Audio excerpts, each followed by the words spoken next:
प्रिय बंधुओं, जय श्री कृष्णा, राधे राधे, जय माता दी। शारदीय नवरात्रि में अपनी इच्छा पूर्ति के लिए कुछ विशेष प्रयोग को लेकर हम यहाँ पर उपस्थित हैं।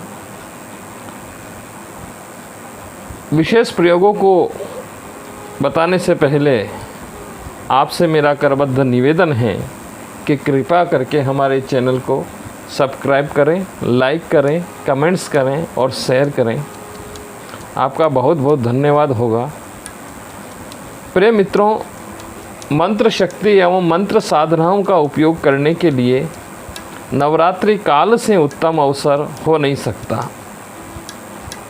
यही समय होता है कुछ ग्रहण करने का, कुछ प्राप्त करने का, स्वयं को अध्यात्म में डुबोने का, क्योंकि इस समय प्रकृति स्वयं दोनों हाथों से अपनी शक्तियाँ अर्पित करने को तत्पर रहती है। आपने देखा ही होगा कि इस समय प्रकृति का स्वयं सृजन नव निर्माण होता है।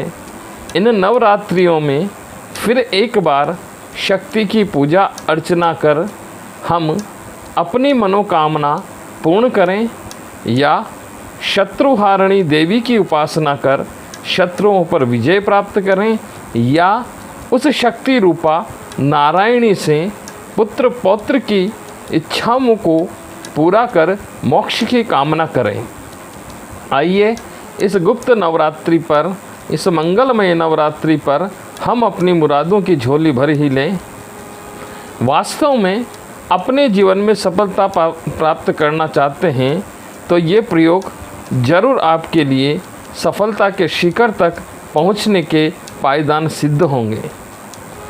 तीर के समान तुरंत प्रभावी इन अचूक, विलक्षण, अद्वितीय, सिद्धिदायक प्रयोगों पर प्रयोग स्वयं कर सकते हैं।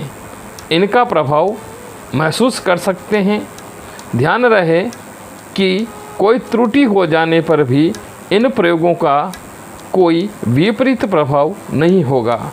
महानिर्वाण तंत्र में कहा गया है, ग्रस्तस्य क्रियाः सर्वा आगमोक्ताः कलौ शिवे नान्ये मार्गे ही क्रिया सिद्धि ही कदापि ग्रहे मेधिनाम। हे पार्वती, कलियुग में गृहस्थ केवल आगम तंत्र के अनुसार ही कार्य करेंगे, अन्य मार्गों से ग्रस्तों को कभी सिद्धि नहीं मिलेगी।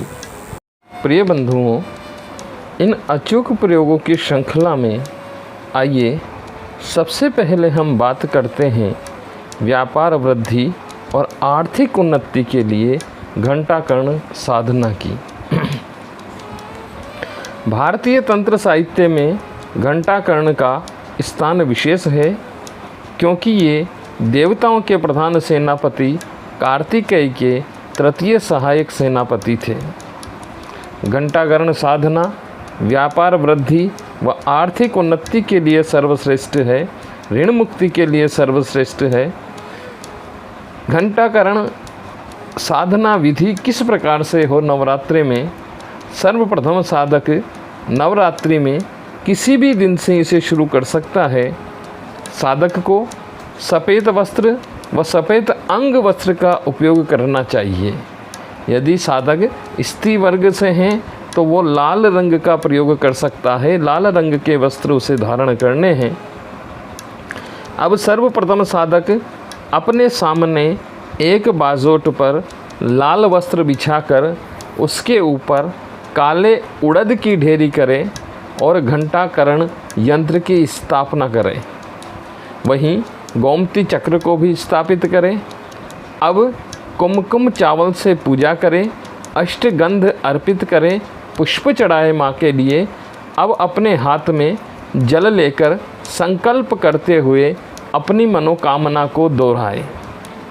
तत्पश्चात साधक काली हकीक माला से, विशेषतः काली हकीक माला से, और यदि काली हकीक माला उपलब्ध न हो तो लाल चंदन की माला से नित्य प्रति 2 माला उपयुक्त मंत्र की मंत्र है ओम ह्रीं श्रीं क्लीं क्रौं घंटाकर्ण महावीर लक्ष्मीं पूरय पूरय सुख सौभाग्यम कुरु कुरु स्वाहा। इस मंत्र की कम से कम 3 दिन जाप करे, 2-2 माला। माला अनिवार्य रूप से पूर्ण होनी चाहिए। मंत्र जपते समय शुद्ध घी का दीपक जलता रहना चाहिए। ये मंत्र ऋण उतारने के लिए, ऋण मुक्ति के लिए अत्यधिक सहायक और प्रभावकारी माना गया है। जब जाप पूरे हो जाएं, तब समस्त सामग्री को यों ही पूजा स्थान में रहने दें व दशमी के दिन माला व अन्य सामग्री को कुछ दक्षिणा व पुष्प के साथ में शिव मंदिर में मनोकामना का उच्चारण करते हुए चढ़ा दें। गोमती चक्र व यंत्र को तिजोरी व अलमारी में रख दें। इससे जीवन में व्यापार वृद्धि, आर्थिक उन्नति का अद्भुत संयोग बनता हुआ चला जाएगा। बंधुओं, इस प्रयोग को करते समय कुछ सावधानी हमें रखनी है, जिसके बारे में हम ध्यान रखें।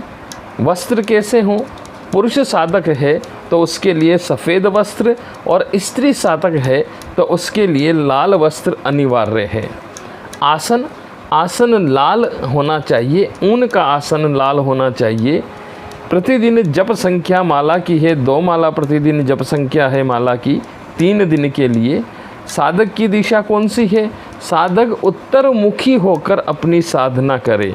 माला मुख्यतः काली हकीकी की माला यदि उपलब्ध है तो वो सर्वश्रेष्ठ है।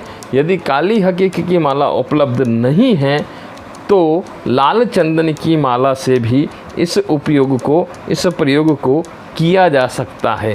साधना की अवधि 3 दिन की है, ध्यान रखना। और दशमी के दिन, नवरात्रि की दशमी के दिन ही हमें अपने इस संकल्प को पूर्ण करना है। साधना सामग्री क्या है? घंटा कर्ण यंत्र, गोमती चक्र व काली हकीकी की माला। विसर्जन करना है किस दिन? दशमी के दिन। हम साधना किसी भी दिन से शुरू कर सकते हैं, पहले नवरात्रे से, दूसरे से, तीसरे से, किसी भी नवरात्रे से हम अपनी साधना को शुरू कर सकते हैं, प्रारंभ कर सकते हैं। लेकिन इसका विसर्जन हमें दशमी के दिन ही करना है। यदि पूरी श्रद्धा के साथ, पूरी भावना के साथ देवी के प्रति समर्पित होकर यदि हम इस प्रकार की साधना करते हैं तो निश्चित रूप से हमारे व्यापार में वृद्धि होगी, हमारी आर्थिक उन्नति होगी और ऋण से मुक्ति हमें प्राप्त होगी। जय श्री कृष्णा, राधे राधे।